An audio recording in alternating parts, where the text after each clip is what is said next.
It began with thunder. Not the kind that rumbles through the skies, but the kind that rolls through the hearts of a divided nation.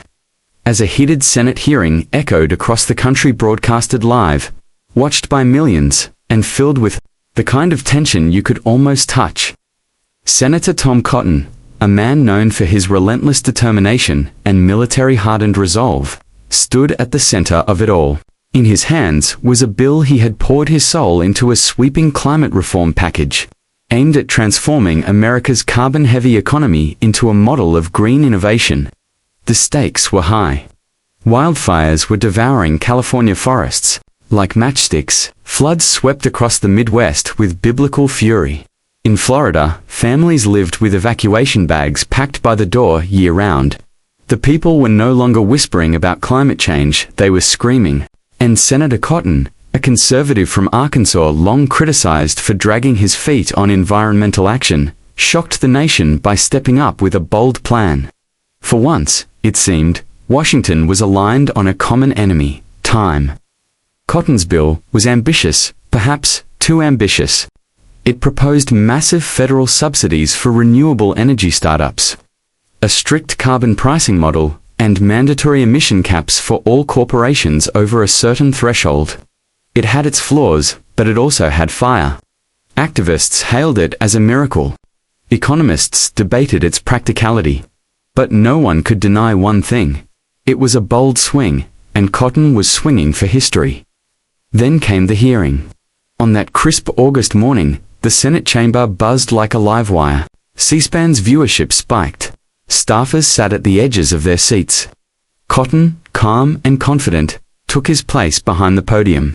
He spoke with passion, citing scientific data, military assessments of climate as a national security threat, and the moral responsibility to act not tomorrow, but now. The room stirred. Even those who had opposed him before now listened with eyebrows raised. But seated across the chamber was Senator John Kennedy of Louisiana, man known for his folksy drawl, quick wit, and razor-sharp intellect masked by charm. While others fired off rehearsed questions, Kennedy waited patiently. And when his turn came, the room hushed. His voice was gentle, almost disarming. "Senator Cotton," he began, adjusting his glasses, "I admire your newfound urgency here. Climate's no joker, feed seen it tear through my home state too many times. But I gotta ask you something real simple." Cotton nodded, expectant. Kennedy leaned forward. "This bill of yours, it's gonna cost nearly $2 trillion over the next decade.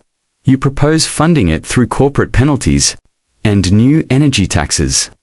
Have you asked the people back home how they're going to put food on the table while we rewire the country from the ground up?" Cotton opened his mouth to respond, but Kennedy wasn't finished. "Because where I come from, there's a grandmother in Baton Rouge who's still trying to fix her roof from the last hurricane, working double shifts just to keep her lights on. She ain't got solar panels. She ain't got time to wait for wind farms. She just wants her grandbaby to have a job next month. You're promising a green future, but what happens to the workers you're displacing now? What do we tell them? Be patient. You sure that's good enough?" The question landed like a hammer. The room went silent.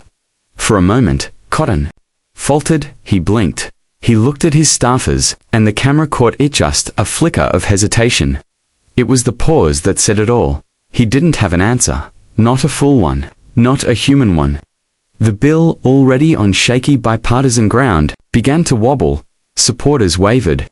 Headlines changed. And over the following week, as cable news networks looped Kennedy's question again and again, the momentum collapsed like a house of cards. The vote was postponed, then cancelled. Cotton's climate bill was dead, at least, for now. But that's not where the story ends, because behind the scenes, something else was happening. Senator Kennedy didn't just ask a tough question to score points, he opened a door. Later that week, in a closed-door meeting with Cotton, the two men sat down, not as rivals, but as representatives of two very different Americas. One rural, one urban. One cautious, one ambitious. And they talked. Not about numbers, about people. They spoke of steelworkers in Pittsburgh, oil rig technicians in Louisiana, and truck drivers in Arkansas terrified of a future that didn't seem to have a place for them. They spoke of single mothers in trailer parks and kids with asthma. In Bronx public housing, they found, to their surprise, that they both wanted the same thing. Not just a greener future, but a fairer one. So they got to work. Months passed. Quietly away from the cameras, Cotton and Kennedy co-chaired a new working group. This time, the climate bill wasn't written by lobbyists or think tanks. It was written with the help of displaced workers, union reps, teachers, and small-town mayors. They included job transition programs, tax relief for low-income households, local manufacturing incentives, retraining grants, and yes, renewable investment, but not at the expense of today's livelihoods. When the new bill was introduced 6 months later, it looked different. It was leaner, smarter, more compassionate. And this time it had something even rarer in Washington. Bipartisan backing, the vote passed with a wide majority.